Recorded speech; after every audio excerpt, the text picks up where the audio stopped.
colleagues, and it is truly unacceptable. We need to deploy every diplomatic tool we have to advance dialogue and end the violence, hold accountable perpetrators, and get kids back in school. Similarly, we must focus on emerging conflicts where children face acute protection challenges, like in the Tigray region of Ethiopia. It is high time the Security Council met publicly on this issue. So again, I thank you, Madam President, for Estonia hosting this important debate. And it is past time we take the immensity of children's suffering more seriously. Around the world, if we want to give the future a fighting chance, we need to act now. The United States is the leading donor to UNICEF. We're a strong believer in its core mandate, and we urge others to generously contribute, because this is not some small subset of the population. In many places, particularly in countries facing conflict, children are most of the population. I once had the great honor and fortune of a lifetime to meet Nelson Mandela. And I think of his far-seeing leadership often, and I believe his mighty words should steer our vision now. Madiba once said, and I quote, "There can be no keener revelation of a society's soul than the way in which it treats its children." Today, the world's soul is at stake. Let us avert our eyes no longer. Let us protect our children. Let us treat them right, and let's right this wrong now. Thank you, Madam President. I thank Her Excellency Mrs. Thomas Greenfield for her statement, and I now give the floor to His Excellency Mr. Jens Frølich Holte, Deputy Minister for Foreign Affairs of Norway. Please. Thank you, Mr. President. Mr. President, for hosting this year's annual debate on children and armed conflict. I would also like to thank the Secretary General and Executive Director I'd also like to thank Mr. Forrest Whitaker and also Laban Onesimus for very strong statements. Earlier this year, we asked children of Norway what I think is the most important issue for the Security Council. One child said to work for peace and children's rights. Another stated that all children need to attend school, also during war, and have a safe childhood. I couldn't agree more. And this underscores why protection of civilians is one of Norway's main priorities for the term in the Security Council. Since we took our seat in the Council, we have worked to make protection of children in conflict a cross-cutting item on the agenda. We are approaching the 25th anniversary of the mandate on children and armed conflict. Those who were children when the mandate was adopted have long since become adults. Protecting children from the devastating effects of conflict is more important than ever. We must act now to prevent new cycles of conflict and build sustainable peace. To succeed, we must work to ensure that the mandate shapes the behavior of state and non-state actors to end and prevent violations against children. This requires dialogue between the parties of the conflict and commitments that translate into concrete action. We thank the SRSG and the UN Monitoring and Reporting Mechanism for their untiring work. Norway, including as member of the Council, reaffirms our strong support of the mandate. As chair of the CIAC working group, we are committed to strengthening the partnership with the SRSG on children and armed conflict. The Secretary General's annual report clearly shows the devastating impact war and conflict have on children. In many ways, childhood is the first victim of war. The UN has verified a total of 26,425 grave violations against children in 2020. The highest number of violations were the recruitment and use of children, followed by the killing and maiming of children. Verified cases of abduction and sexual violence against children increased alarmingly by 90% and 70% respectively. This in a year that access to monitoring has been hampered due to the pandemic. The pandemic has also made vulnerable even more vulnerable. It has severely magnified the risks children face and increased their need for protection. And is threatening to undo the gains made in the protection of children in conflict. For example, the loss of family income, closure of schools, and the disruption of protection activities have left children more exposed to recruitment and use by armed forces and groups, as well as to sexual violence. And also, progress achieved on release and reintegration program for children associated with armed forces and groups have been reversed, and ill treatment in detention has increased. Violations against children are always unacceptable, and these trends are deeply concerning. We must have the facts to be able to respond adequately. Therefore, the UN's monitoring and reporting mechanism must be given full access, and the political and financial support it needs. Maintaining the independence, impartiality, and credibility of the mandate is crucial. The criteria applied in listing and delisting decisions must be objective.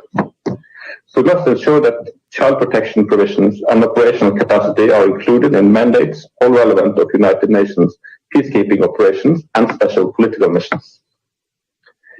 President, Norway strongly condemns the continued attacks against schools and hospitals. We are also concerned about the increased use of schools for military purposes. We know that the attacks and insecurity caused have resulted in closures and millions of children being denied an education. The civilian character of schools and hospitals must be respected. These attacks deprive children of their right to health and education and of the protective environment that schools would normally provide. This has long-term negative consequences for both children and their communities. Norway would like to emphasize the invaluable role of educational institutions. Schools and universities reflect the past, the present, and the future of a community. They are vital to individuals and to societies, economies, and cultures. They are part of the social framework that can support people through crisis. They provide individuals with lifelong foundation, for no one can deprive you of what you have learned while you attended school. With education comes dignity.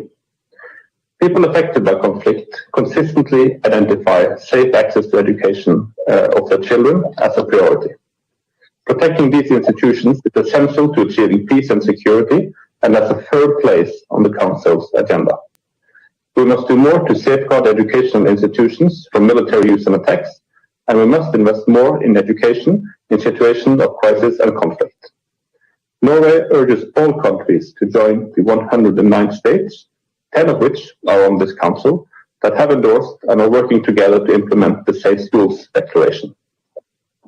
Norway has been a long-standing advocate for treating children recruited and used in armed conflict, including children associated with armed groups and terrorist organizations, primarily as victims. We urge member states to treat these children in line with their obligation under international law, including international humanitarian law and the Convention on the Rights of the Child. We also call on all states who have not yet done so to ratify the optional protocol on children in armed conflict and to endorse the Paris principles. The Secretary General has put forward a number of recommendations in his report. Norway supports these and urges all states, parties and other relevant actors to implement them, along with the conclusions agreed in a working group for children in armed conflict. Children living in conflict have no time to lose. Their childhood and our common future is at stake. Let us join forces and act now to ensure a better life for the millions of children that are living in armed conflict. Thank you. I thank His Excellency Mr. Holte for his statement, and we are now returning to Niger. I now give the floor to His Excellency Mr. Yusuf Mohammed Al-Mukhtar, Deputy Minister to the Minister of State for Foreign Affairs and Cooperation of Niger, please.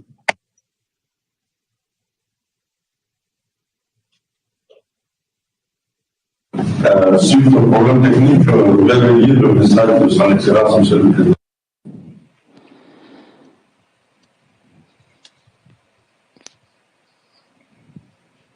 Following the problems, I will resume my statement. Ladies and gentlemen, heads of state and government, Secretary General of the United Nations, Executive Director of UNICEF, ladies and gentlemen, I should like at the outset, Madam President, to warmly congratulate you upon your Presidents of the Security Council. We welcome your decision to make the question of children in armed conflict one of the priorities of your mandate. I should like to reaffirm these congratulations and echo them to Mr. Antonio Guterres upon the re-election to Secretary General of the United Nations. And I thank Ms. Henrietta Fore and Mr. Whitaker and commend their commitment to this issue. I should also like to congratulate Mr. Onesimus for the information he has shared on this topic. Madam President, for us, strengthening the protection of children in armed conflicts is crucial. Children are the first victims of humanitarian crises and security crises, and this jeopardizes peace and stability, and this has been further exacerbated by the COVID-19 pandemic. Humanitarian security crises linked to crises cause enormous crises across the world. Children are removed by force and are often the first victims.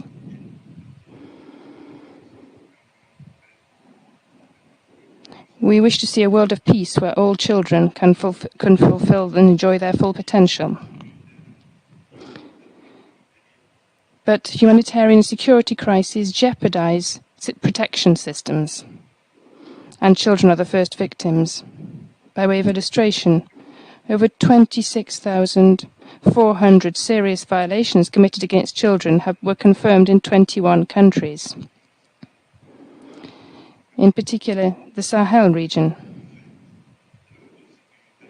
has suffered due to the security crisis and attacks against schools perpetrated by terrorist groups, which increased sixfold since 2017. Over 5,000 schools have been closed, disrupting the education of over 700,000 children and depriving 20,000 teachers of the possibility of carrying out their jobs. We are also concerned by the specific vulnerabilities faced by girls in conflict contexts. In countries affected by conflicts, girls are twice as unlikely to go to school as those living in countries at peace. Every school that closes is a door of opportunity which closes. Given this alarming situation of violations against children in armed conflict, it is crucial to develop systems to support these children. Niger has undertaken tangible action to this end. The Presidential Declaration on the Protection of Children, adopted in September 2000, under the Niger presidency of the Council, attests to this. Madam President, the protection of children in armed conflicts must be based upon regional and national mechanisms which already exist. Support for reintegration, which is gender sensitive and includes rehabilitation and those who have escaped from recruitment are crucial too. The process of reconstruction of communities and peace building means that we must pay attention to the groups at risk of social exclusion and stigmatization, which are often seized upon as easy targets for terrorist groups.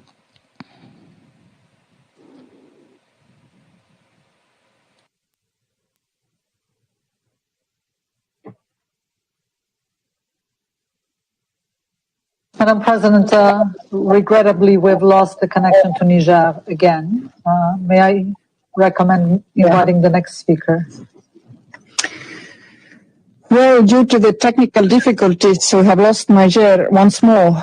I now give the floor to Her Excellency Ms. Kizal-Peters, Minister of State with responsibility for foreign affairs and foreign trade of St. Vincent and the Grenadines, please. Thank you, Madam President.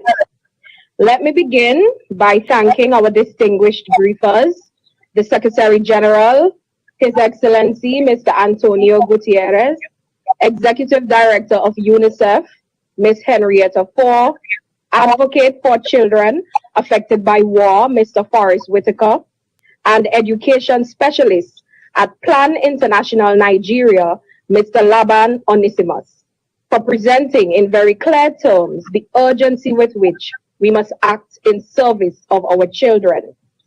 St. Vincent and the Grenadines takes this opportunity in the 25th year since the emergence of the Children and Armed Conflict Mandate to acknowledge the remarkable progress in shifting consciousness and in creating national mechanisms to protect and promote the well-being of children in fragile and conflict-affected countries and regions.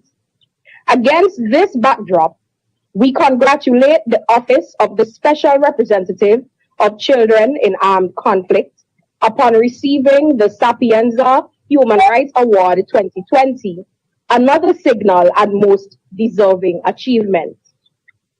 Madam President, in spite of progress made, the number and severity of verified grave violations against children in 2020 remains worryingly unchanged. This is especially concerning given the challenges encountered by the monitoring and reporting mechanisms, the MRMs, as a result of COVID-19 containment measures globally. As we have heard this morning, children, particularly refugee and displaced children, suffered the worst effects of the ever-changing and complex nature of armed conflicts. The report of the Office of the SRSG and UNICEF on the impact of the COVID-19 pandemic paints a grim picture of how the situation for children is further compounded by the current health and related economic crisis. There is urgent need for adherence to the call for a global ceasefire and to ensure that the pandemic response and recovery programs are both child-centered and gender responsive. Emerging child protection actions, mechanisms, and related adoption measures must embed critical gender analysis. This will ensure appropriately tailored responses for girls and boys who are differently affected by violence in armed conflict. Although significantly underreported, the overwhelming majority of sexual violence is perpetrated against girls, a situation made worse by the reduced capacity of national, regional, and international actors to engage in prevention and protection work and to provide psychosocial support for children. Girls are also disproportionately affected by school closures and overall attacks against education. They are far less likely to return to schools and suffer increased risk of experiencing sexual violence in these contexts. Boys, however, are far more likely to be victims of the most prevalent verified violations. They are killed and maimed and recruited and used at much higher rates when compared to girls. In addition, boys are more likely to be detained in state institutions and to be held by armed groups. We welcome necessary developments to improve accountability and implement increased child protection measures. These developments include: 1. The appointment of a minister counselor to the President on Child Protection and the promulgation of the Child Protection Code, criminalizing child recruitment in the Central African Republic. 2. The November 2020 launch of the Child Protection Policy by the Ministry of the Interior in Afghanistan, where there exists an alarmingly high number of children killed and maimed. And 3, advances on the implementation of the Safe Schools Declaration through a draft law on the protection of education against attacks in Mali. Madam President, St. Vincent and the Grenadines underscores the importance of actions which emphasizes rehabilitation, reintegration, and the consistent application of handover protocols in line with juvenile justice standards established in the Convention on the Rights of the Child and its optional protocol on the involvement of children in armed conflicts. Recognizing, of course, that children are and foremost victims of armed conflict. We are gravely concerned about the erosion of progress on child protection, as what we are now witnessing is a rapidly deteriorating humanitarian situation linked to increasingly complex and challenging security contexts globally. Certainly, a combination of political will and national ownership, cooperation between the United Nations and regional bodies, and consistent and predictable funding is required to ensure compliance by states with their obligations to protect children as enshrined in the relevant international accountability mechanisms. These include adherence to international, humanitarian, human rights, and refugee law, CRC juvenile justice standards, and all other relevant international accountability mechanisms. In closing, Madam President, I wish to recall analysis drawn from the 2017 Policy on Child Protection in Peacekeeping Operations. We must ensure that relevant child protection provisions are consistently included in the mandates of all United Nations peacekeeping operations and special political missions. Excellencies, we must remind ourselves that children bear no responsibility for violent conflicts, yet they remain most adversely affected. Let us seize the moment of collective and renewed commitment to embark on truly transformative actions for the sake of all the world's children. Madam President, I thank you. Thank you, Your Excellency, Ms. Peters, for your statement. And now I give the floor to His Excellency, Mr. Harshvardhan Shringla, Foreign Secretary of India. Please. I congratulate you in your capacity as President of the Security Council and as President of the Republic of Estonia for organizing this important annual debate as we mark the 25th anniversary of the creation of the Children in Armed Conflict Agenda. I note with appreciation the presence of His Excellency, Mr. Antonio Guterres, Secretary General of the United Nations, Ms. Henrietta Fore, Executive Director of UNICEF, and Mr. Forrest Whitaker, UN Goodwill Ambassador. I also thank other briefers for sharing their insights with us today. Madam President, Mahatma Gandhi said, and I quote, "If we are to reach real peace in this world, and if we are to carry on a real war against war, we shall have to begin with children. And if they grow up in their natural innocence, we won't have to struggle. We won't have to pass fruitless, idle resolutions, but we shall go from love to love and peace to peace, until at last all the corners of the world are covered with that peace and love for which consciously or unconsciously the whole world is hungering," unquote. Unfortunately, we are not living in an ideal world today. As noted by the Secretary General in his report, the scale and severity of violations perpetrated against children in armed conflict remains on the rise. It is clear that there remain significant challenges to the implementation of this mandate. The COVID-19 pandemic has further negatively impacted children in situations of armed conflict, including by hampering their access to education, health, and social services. It has made them susceptible to grave violations, particularly through recruitment and abduction. It is therefore important that states keep child protection concerns at the core of their pandemic response measures and recovery plans.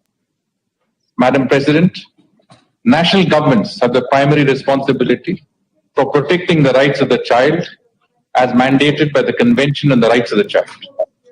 We encourage member states to ratify the optional protocol to the Convention on the Rights of the Child on the involvement of children in armed conflict and to adopt robust legal frameworks for protection and promotion of child rights. The aim should not be merely protecting children from child-related crimes, but also to provide them with holistic developmental opportunities, including free and compulsory education.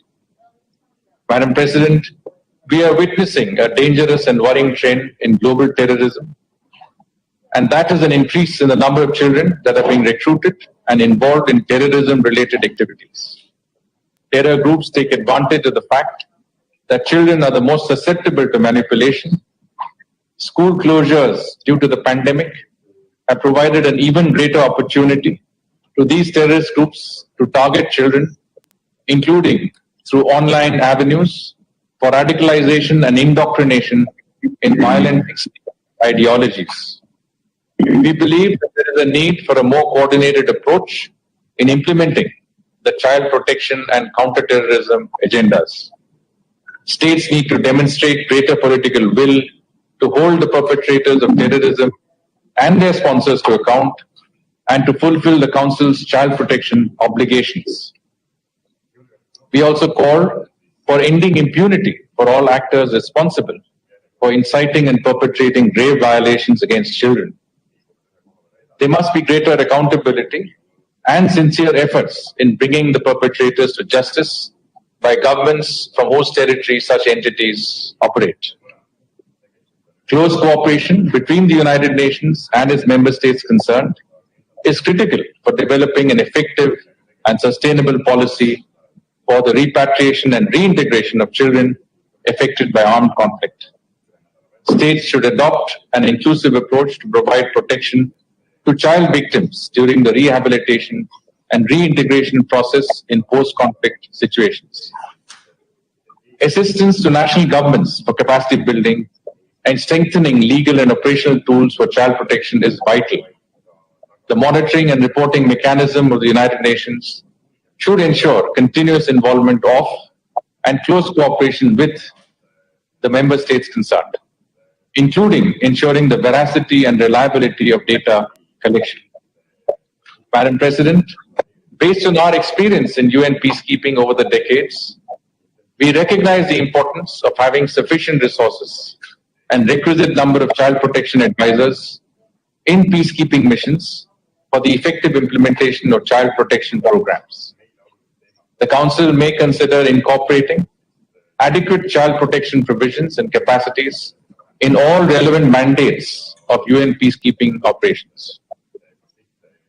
Madam President, despite the Council's clear mandate, we note with concern that the Secretary General's report includes allegations that are not situations of armed conflict or threat to the maintenance of international peace and security.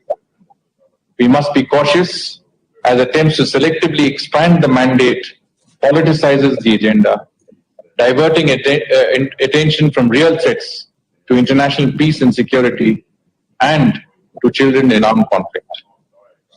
We note with appreciation that the engagement of the United Nations, particularly the Office of the Special Representative of the Secretary General for Children in Armed Conflict, with parties engaged in armed conflict has resulted in the release of 12,643 children over the last year. This positive trend must continue. Let me conclude by reiterating India's firm commitment to supporting the United Nations in its endeavors to protect children in situations of armed conflict. I thank you, Madam President. I thank His Excellency Mr. Shringla for his statement. And I now give the floor to His Excellency Mr. Bang Khoeang Zang, Deputy Minister for Foreign Affairs of Vietnam. Madam President, I would like to thank the Secretary General and all members for their insightful remarks. We also thank the Estonian presidency for convening this important debate. Our resistance war ended almost half a century ago, yet the legacy of tragic losses and sufferings, especially when it comes to children, lingered on. As such, protecting children from hostilities and deplorable abuses in armed conflicts is an issue that Vietnam holds dear to our hearts and a continued priority from our first tenure at the Council in 2009. Sadly, the situation has been worsening over time. We are deeply concerned over the unacceptably high level of threat violations against Sweden, according to the Secretary General's latest report. Regrettably, the figures in the report are just the tip of the iceberg. We strongly condemn all acts of violence and abuse against children and call for an immediate cessation of such wrongful practices. Madam President, since the creation of the CLAC agenda 25 years ago, positive changes have been made thanks to the tremendous efforts of the UN and the international community. Hundreds of thousands of children have been rescued and freed from armed groups, reintegrated into their family, and returned to school. Yet, our work is far from over. With that, I'd like to highlight the following points. First, saving children and minutes from acts to stop violence, end wars, and sustain peace in every corner of the world. It is a prerequisite to ensure children are protected and live to their full potentials. We urge all parties to conflict to promptly implement the Secretary General's call for global ceasefire in 2020. Second, we call for full respect for and compliance with the international law, especially the international humanitarian law. Greater strides should aim at ensuring unhindered access